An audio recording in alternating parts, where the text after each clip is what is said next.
ఇప్పుడు మన ముందున్నారు. లైక్ సోలో గేమ్ ఆడిన పర్సన్, సోలో బాయ్‌తో మన ముందుకి త్వరలో రాబోతున్న పర్సన్ ఇప్పుడు మన ముందున్నారు. సో, ఎవరో గాదు, 'బిగ్ బాస్' మనం గెలుస్తారని చాలామంది అనుకున్నారు. బట్ అన్‌ఫార్చునేట్‌లీ సెకండ్ పొజిషన్‌లో అయితే నిలిచారు. సో, గౌతమ్ మన ముందున్నారు. గౌతమ్ మనతో మాట్లాడదాం.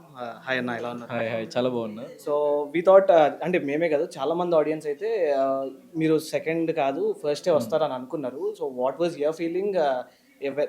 నిఖిల్ హ్యాండ్ పైకెళ్ళి మీ హ్యాండ్ కిందకొచ్చినప్పుడు what was your feeling? So, 100% అంటే అంత చివరి వరకొచ్చి మనం కప్పు మనకి చేజిక్కించుకోలేకపోయినామన్న చిన్న అసంతృప్తి ఉంటది.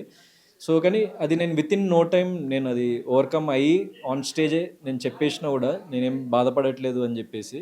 సో, మా పేరెంట్స్‌ని నేను అలా చూసి ఆ మొమెంట్‌లో గెలిస్తే బావుండు అన్న ఒక చిన్న భావన ఉండే తప్ప, సో, నాకు అంత రిగ్రెట్ ఏం లేదు యాక్చువల్లీ. ఎందుకంటే మోర్ దెన్ ఎనీథింగ్ నేను ప్రేక్షకుల్ని గెలుచుకున్నా అని జెప్పేసి నేను దృఢంగా నమ్ముతున్నా. అండ్ ప్రేక్షకుల గుండెల్లో నిలిచిపోయినా అని జెప్పేసి ఒక ఇంపాక్ట్ క్రియేట్ చేసినా అన్నదానికి నేను అక్కడ నమ్మినా. అంటే నేను చూడకముందే, బయటకొచ్చి చూడకముందే నాకు అంటే ఒక గట్ ఫీలింగ్ అని అంటారు గదా! సో, అదొచ్చింది.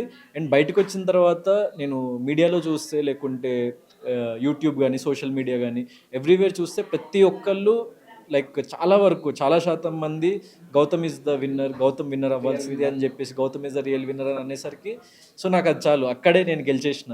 సో, కప్పు గాని, డబ్బు గాని అవన్నీ దాని తర్వాతే. ప్రేక్షకుల తర్వాతే. ప్రేక్షకుల ప్రేమ తర్వాతే. సో, వాళ్ళ ప్రేమ నాతోని ఉన్నంత కాలం సో, నేను విన్నర్‌నే. నన్ను గుండెల్లో పెట్టుకున్న ప్రతి ఒక్కళ్ళకి నేను విన్నర్‌నే. So, I'm happy and grateful for them. Okay.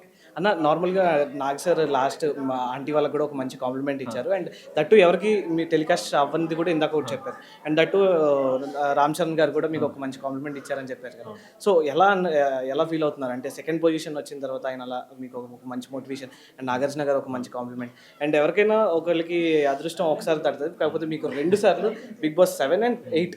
So, ఎలా అనిపిస్తుంది? అండ్ నాగార్జున గారి గురించి అండ్ రామ్ చరణ్ గురించి. సో, నాగ్ సార్ ఏమన్నారంటే like, "Gautam, you have created a history. బయటికెళ్ళిన తర్వాత నీకు తెలుస్తదని" జెప్పేసి అన్నారు. And "you will further create history. నువ్వు చాలా గొప్ప స్టేజ్‌కెళ్తావు గౌతమ్. నువ్వు ఎక్కడ నువ్వు నువ్వు ఏమంటారు, డౌన్. డౌన్ అవ్వకు. ఎక్కడ లో అవ్వకు. సో, నీ మీద నాకు నమ్మకం ఉందని" ఒక భరోసా ఇచ్చిండ్రు. At the same time Charan అన్న వాళ్ళ మదర్, చిరంజీవి గారి వైఫ్ సురేఖ గారు ప్రతిరోజు బిగ్ బాస్ చూస్తారు. "నువ్వు చాలా బాగా ఆడుతున్నావు. నువ్వే విన్నర్ అవుతావు" అని జెప్పేసి అనుకున్నారు.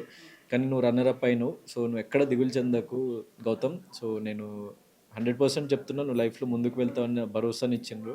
సో, అంత పెద్ద వ్యక్తులు, నేను వాళ్ళని I look up to them. I draw inspiration from them.